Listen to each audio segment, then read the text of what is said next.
Hi, my name is Gabriella, and today in my video, I'm going to be talking about one of the articles that I found interesting this week. And one of those articles would be the Gettier Justified True Belief Knowledge article, and how I really liked the way that he wrote it.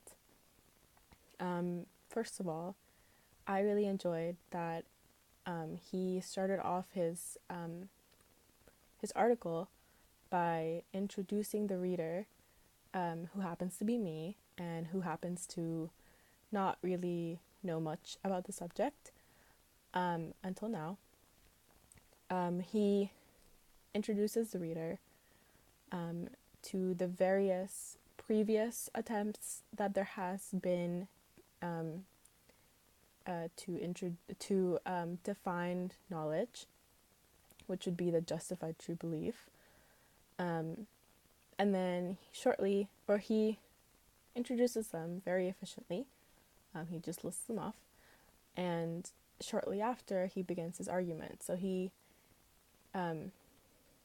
very clever, like, before he starts his argument, he doesn't just come out straightforward with an argument. He lets the reader know and introduces the reader to those attempts before jumping into his argument. His argument basically would be that you could have, or S could believe in P, or yeah, but you could not know P. So basically, you could have evidence to believing in a certain situation, but you could actually not, or falsely believe in that, or not know correctly about that proposition. So you could basically not have enough evidence to actually know what you believe in. So that would be not having enough or sufficient evidence.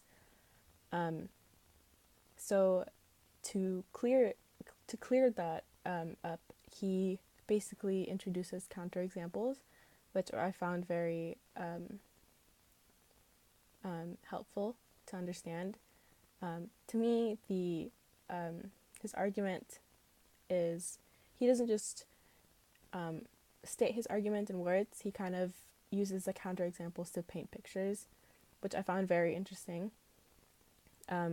Which is why I really enjoyed it, because he painted a picture in my head with the Johnson Smith example, and that helped me understand a lot better, and helped me create a different scenario or a different example. So my Gettier example that I came up with would be that, for example, if I were to be sitting at a bus stop and I was waiting for bus 1, and I have been I am under the impression that the next bus 1 would come in 10 minutes. So that's what I believe in. And I have that belief, that justified true belief, because I saw that a bus before me had come early. So I was under the impression that a bus was supposed to come in 10 minutes, when in fact it was supposed to come in 15 minutes. But I didn't know that. I only knew that it was, I was under the impression, or I had the belief, that it would come in 10 minutes because another bus 1 that was running the route 1 was running and showed up early, so it showed up in 10 minutes. So I was under the impression that it would come in 10 minutes, but I didn't know for certain that actually it was supposed to come in 15 minutes. So the one bus came early, out of pure luck, basically. But I didn't know that it was actually supposed to come in 15 minutes rather than 10. So in the schedule, the actual bus is supposed to come in 15 minutes. But since the bus showed up early, I am under the impression that it came in 10 minutes. So I would forever know, or I would forever believe that the bus is supposed to come every 10 minutes when it's actually supposed to come in 15 minutes. So that helped me out to come up with that example. And thank you. Bye.